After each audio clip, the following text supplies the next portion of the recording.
guys, and welcome back to the channel. And today we're going to be doing 5 tips that I recommend when you're breeding plecos, Bristlenose plecos to be exact. And as you can tell, I do have a few. I've bred a bunch already. I'm not saying I'm a master breeder or anything like that, but I'm just saying that I've had some experience and I can tell you what worked for me, and maybe you can learn something from that. Like I was saying, you can see I have a bunch of babies in here. Look at all my babies. I also have a bunch of babies in here. And I have them all over the tanks, to be honest. So my methods do work, as you can tell. But again, what works for me, not always work exactly for you. But anyhow, let's get started. So for me, one of the main ones has got to be water quality. For me, I like to make sure my pH stays around a stability of about 7 about 7. It might go shift a one or point up to 0.5 of 7, so it can go anywhere from 6.5 to 7.5, but no drastic major changes, especially when you have a bunch of fry. Like at this age, that can cause stress, and at this age, it can cause like death. So you want to make sure you're careful with that. And let's see, what's next? Oh yeah, water changes. You want to make sure you do them. To be honest, you need the water quality to be pretty well, and to ensure that your water quality isn't having any ammonia spikes or anything like that, you want to make sure you do water changes. When I have so many plecos, especially when I have babies, these guys poop a tremendous amount. Like I did a water change today, and this is new. Like, so you want to try to pick up as much as you can and try to do as many water changes as you can without stressing the fish. What I recommend is a minimum of 25% a week, depending how stocked your aquariums are. I myself do 2 times a week, but I know not everybody can do that, so it's really up to you guys. But I try to do anywhere between 25 to 50% twice a week. If I can't, I miss one, it's fine, but I still try to hit at least once a week. Number 2, it's got to be what you have inside the aquarium, as in for decorations, as in for other fish, tank mates, etc. They love plants. It's not a necessity, but they do love plants. But a necessity is definitely wood, driftwood to be exact, because they definitely feed on the biofilm that grows on it, and it can really help with the digestion, especially when you're feeding them so much while you're trying to breed them. You don't want to cause any bloat, and that wood will really help with the bloat. Mopani driftwood is fine. That's the one I usually buy. This is cholla wood, which also works too, because as you can see, they are munching on it too.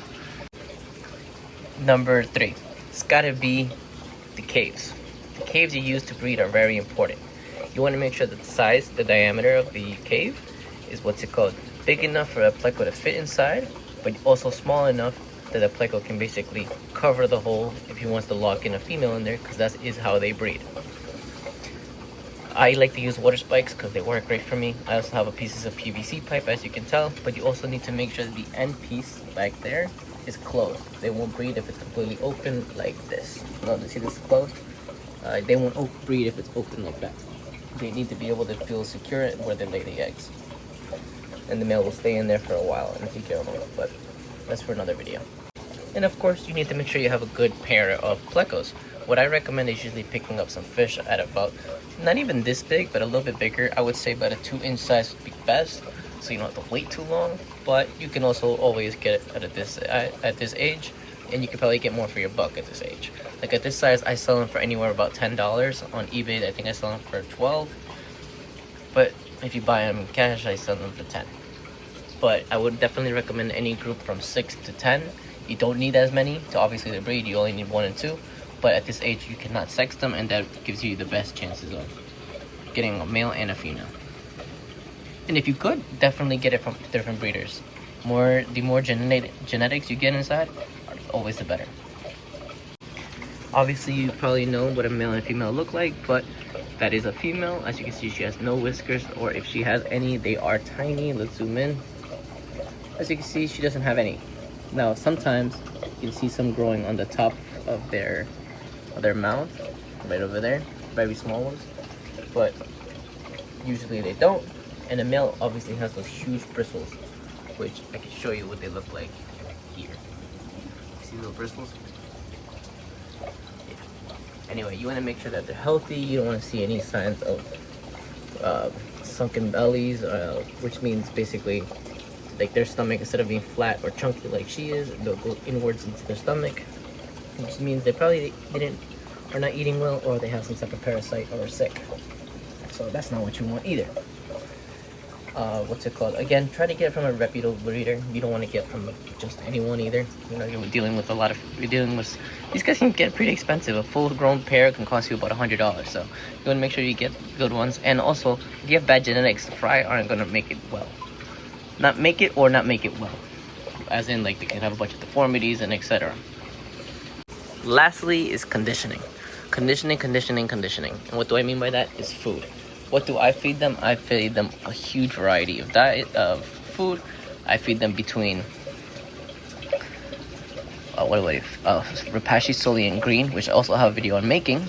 If you are interested in that, I'll definitely put it up in this corner. I think it's this corner or that one. I don't know. But Repashy, Soli, and Green, boiling zucchini or bell peppers, which I'll also put up here in this corner. I made a video on that. Why I boil them is because they actually can sink down and they can reach it. Because if you have it floating, they more than likely are not going to actually go up and get it. But and I also feed them a bunch of wafers. I get bug bite wafers. I get Hikari algae wafers as well. And I try to mix the diet up. So if I do one day I'll do zucchini, then one day I'll do the wafers, and then one day I'll do Repashy, and then one day I'll do the bell pepper. That way they can eat a bunch of different things and they get used to. Again, you want to make sure you have your driftwood in the aquarium. P.S. One last final tip I'm going to throw in there is about the water changes actually. That's also how I entice them to breed. So in the wild, when it rains, that's when they usually start to breed, because the water temperature comes down. That means they're going to get a new set of fresh water. The water conditions are pretty optimal for them. So what I would do is a cold water change. I do about a 5-degree drop in the water. So let's say it's at 75, I'll drop the temperature to 70 degrees. And I'm also only doing 30% water change without, stressing out the fish too much. And that usually gets them to start breeding once they have been all been really fed up to start breeding. Basically, the female is nice and fat, has filled eggs, and then the male is also feeling pretty good. And he should start standing inside the cage. So let me show you guys a quick video what that looks like. But that's pretty much it. Those are 5 tips plus one extra one that's very important. So don't forget it. On how to breed Bristlenose plecos is how I do them. It's basically just a short, quick video. I am gonna make a huge, in-detail video. It's gonna be a long video, but I'm gonna go through every single process, every single step that I do, and I'm also gonna be coming out with some type of like thing that you can read, basically like 2 or 3 pages of step by step of what I would do when it comes to this. If people don't want to watch the video, they can print it out, etc. But anyway, thank you guys for watching. Hopefully you did like the video. If you did, smash that like button. Drop a comment below about any point in the video where you liked or you didn't like. And don't forget to subscribe. I have a bunch more videos coming out like this. Peace.